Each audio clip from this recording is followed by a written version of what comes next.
Character it was not about changing looks, এটা সত্তাটাকেও change করতে হয়েছে। এবং 7টা ক্যারেক্টার একটা ছবিতে, 7টা সত্তা, এবং ডাবিংয়ের সময় চেষ্টা করেছি 7টা ক্যারেক্টারকে 7 রকম গলা দেওয়ার। ঠিক আছে, এমন নয় যে অন্য কোনো প্রফেশনাল আর্টিস্টকে দিয়ে আমরা ডাব করেছি, কারণ সেটা তো নয়, কারণ এটা এই ক্যারেক্টারটাই সাজছে। তো সুতরাং ও শুধুমাত্র লুকস নয়, ও সেখানে গলারও সাহায্য নিচ্ছে নিজেকে চেঞ্জটা করার জন্য।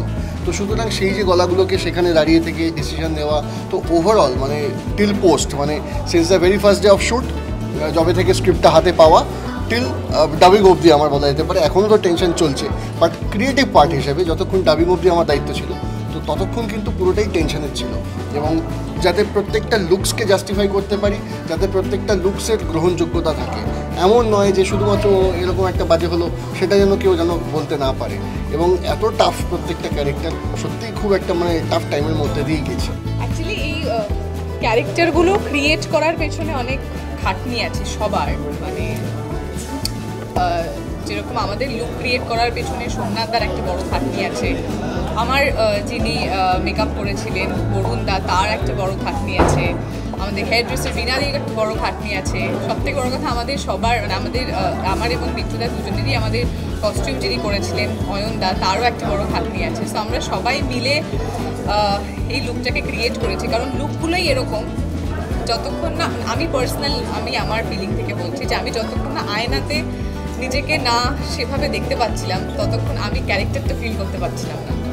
সো এদের সাপোর্টটা যদি না থাকতো তাহলে হয়তো আমি চরিত্রটা ফিলও করতে পারতাম না বা পোর্ট্রেও করতে পারতাম না। সো হ্যাঁ, ওদের সাপোর্ট ছাড়া এই ক্যারেক্টার বা ক্যারেক্টারের আলাদা প্লেয়ার্স, এগুলো করা একটু ডিফিকাল্ট। কোথাও না মানে একটু যে রিল্যাক্স হবে, একটু যে ক্যারেক্টারটা একটু হালকা যাবে, সেটা সুযোগটা ছিল না।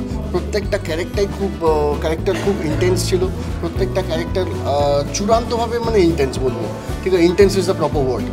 এবং সেখানে না কোনো রকমভাবে অন্য কিছু সাহায্য নেওয়ার ব্যাপার ছিল না, ইট ইজ অনলি পারফরমেন্স, যেটার উপর ডিপেন্ড করে আমাকে পুরোটা এগোতে হয়েছে।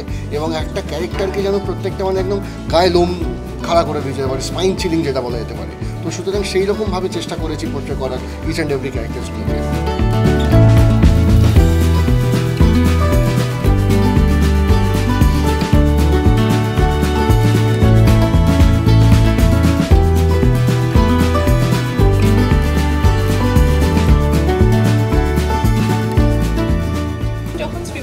শুনতে গেছিলাম আমি, তখন খুব একটা শিওর ছিলাম না, কারণ তখন কাস্ট অ্যান্ড ক্রুর ব্যাপারে কিছুই জানতাম না। আমি জাস্ট একটা গল্প এসছে আমার কাছে, গল্পটা শুনে আমার খানিকটা ওয়ান লাইনে শুনে আমার একটু ইন্টারেস্টিং লেগেছিল, তো তারপর আমি স্ক্রিপ্টটা বাকিটা শুনতে যাই। কিন্তু স্ক্রিপ্টটা শোনার পর আমি ওই দ্যাট মুমেন্ট ডিসাইড করি যে এই স্ক্রিপ্টটাতে আমি আছি আর এই স্ক্রিপ্টটাতে আমি ফুল কাজ করছি। আর কারণ আমি জানি না এরকম প্রজেক্ট এরপর আবার কবে হবে, বা সেই প্রজেক্টটা হলেও বা সেখানে আমি পার্ট হতে পারবো কিনা, তো ওই লোকটা আমি ছাড়িনি। আমি জাস্ট ইনস্ট্যান্ট ডিসাইড করে ফেলেছি যে হ্যাঁ, আমি এই স্ক্রিপ্টটাতে আছি। সেখানে ইদিকা রয়েছে, সেখানে কমলেশ্বরদা রয়েছেন, ঠিক আছে, কমলেশ্বরদার সঙ্গে বেশ কয়েকটা না, একটাই লম্বা সিন রয়েছে। তো সেখানটাতেও সত্যিই তাই, মানে কমলেশ্বরদা না হলে হয়তো ওই পারফরমেন্সটা আমরাও কেউ করতে পারতাম না। তো ওভারঅল তখন বুঝতে পারছি যে সিনটাকে বুস্ট আপ করছে এবং কোন সিনটা ভালো হচ্ছে পারফরমেন্স ওয়াইজ, সেটা সবার আগে তোমাকে আমাদের যারা টেকনিশিয়ান দাদাভাই বন্ধুরা রয়েছে ওনারা বুঝিয়ে দেবেন। সো প্রত্যেকটা শটের পর যখন তারা সেটাকে অ্যাক্লেম করতেন, যখন তারা হাততালি দিতেন, তখন মনে হতো যে না, সত্যি পরিশ্রমটা সার্থক এবং হয়তো সঠিক দিকেই যাচ্ছে। অ্যাকচুয়ালি ছৌ খুব, মানে যেটা আমরা দেখলাম একটা ছোট্ট ঝলক, একটা ছৌ আমাদের বাংলার খুব বিখ্যাত একটা ডান্স ফর্ম। ছৌ খুব ডিফিকাল্ট একটা ফর্ম, মানে আমি আগেও যখন শুনেছি ছৌয়ের ব্যাপারে, বা যখন এটা করার আগে দেখেওছি ভিডিওস বা কিছু ছোটো ছোটো ক্লিপিংস, তখনই দেখেছি যে কতটা ডিফিকাল্ট এটার উপরে আয়ত্ত পাওয়া। তো আমি চেষ্টা করেছি, সুকল্যাণ ভট্টাচার্য স্যার আমাকে কোরিওগ্রাফ করেছেন। সো আমি খুবই ট্রাই করেছি যাতে আমি চাই না প্রফেশনালদের মতন ছৌ করতে পারবো কিনা, বাট অ্যাটলিস্ট যাতে কাছাকাছি একটু যেতে পারি সেটা চেষ্টা করেছি। সো বাকিটা দর্শক। আরও 5টা রূপ আছে, মানে সিম্পল থাকতে ভালোবাসি, হ্যাঁ, মজা করতে ভালোবাসি, আড্ডা মারতে ভালোবাসি, মাঝে মধ্যে একটু আড্ডা হয়ে যায়, সেটা একটা রূপ। আর তো কি অত দেখিনি, ঠিক আছে, যা হয় সিচুয়েশনের। হ্যাঁ, 100% সেটা তো রয়েছে, মানে সেখানে তো একটা রেসপন্সিবিলিটি থাকে।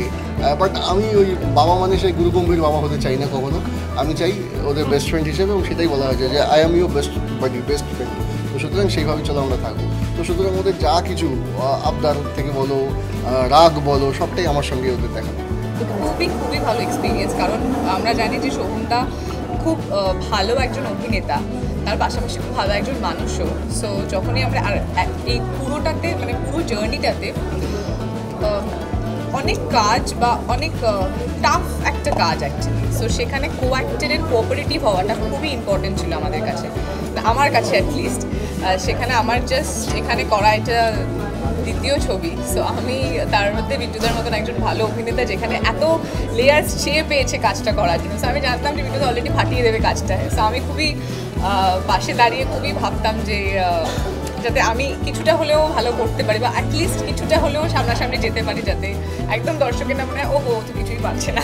সো আর চেষ্টা করেছি, বিদ্যুৎও খুব হেল্প করেছে আমাকে প্রত্যেকটা ক্যারেক্টার্স বিল্ড আপ করতে। সো খুবই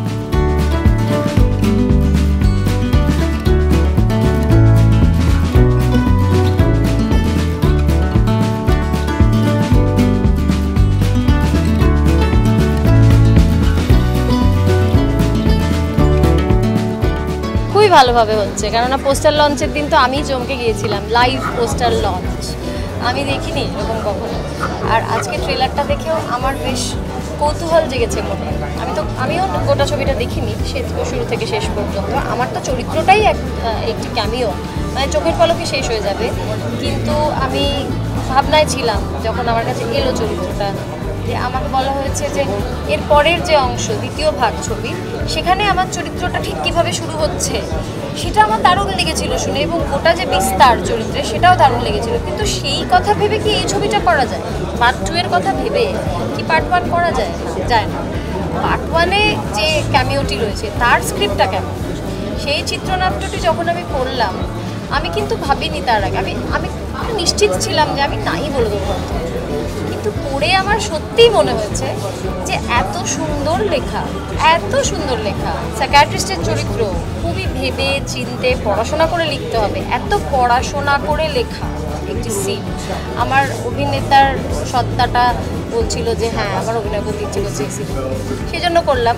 আমি সবসময় ওই সত্তাটার কথাই শুনি চরিত্র বাছার সময়, সেই জন্য করলাম। তাহলে একটা সিন যদি এত ভালো হতে পারে, তাহলে তাদেরই তো তৈরি করা বাকি সিনগুলো এবং তাদেরই লেখা, তাহলে ছবিটা নিশ্চিত এতটাই ভালো হবে। আর আমার দেখে তো খুব কৌতূহল হচ্ছে দর্শক হিসেবে। আমার তো মনে হচ্ছে আমি ছবিটা থিয়েটারে গিয়ে দেখি, তাই না? আপনাদের কি মনে হচ্ছে? নিশ্চয়ই তাই মনে হচ্ছে। যদি তাই মনে হয় তাহলে ওটিটির জন্য অপেক্ষা করবেন না, থিয়েটারে গিয়ে দেখবেন, এইটুকুই আমরা অনুরোধ করতে পারি।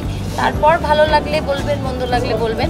দর্শকদের কাছে আমার একটাই উদ্দেশ্য এবং চাওয়া পাওয়া সব কিছুই, যে 29শে অগস্ট আমাদের ছবিটা রিলিজ করছে। একদম অন্য ধরনের, অন্য স্বাদের একটা ছবি, তবে যাই হোক না কেন খুব ভালো ছবি।